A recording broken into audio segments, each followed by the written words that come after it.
Well, alrighty. All right, so this weekend I hung this old Plumb 3.5 pound axe head. I got in a trade with a friend of mine, and it was really rusty. And I just took some sandpaper and WD-40 and just worked on it.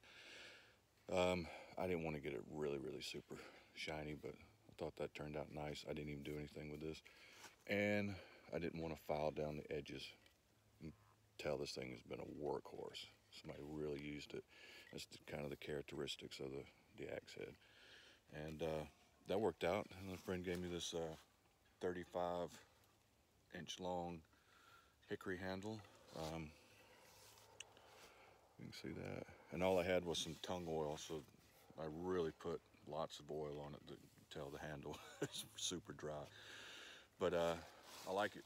It's my first go at a full-size axe. The other one I did was a boy's axe, which I really like. Anyway, I think it's pretty sharp. This is pretty dang addictive. Finding old axe heads for free or for not much money. You can make your own handle.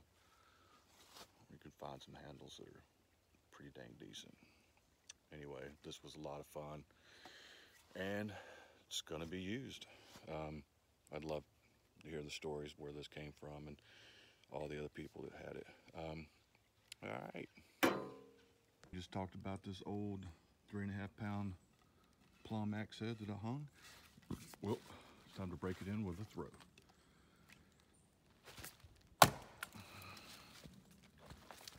Thing is heavy as the dickens. Now time to go chop some wood. You can choke up on this big old head. Some light work. Oh my God. Fat wood or lighter.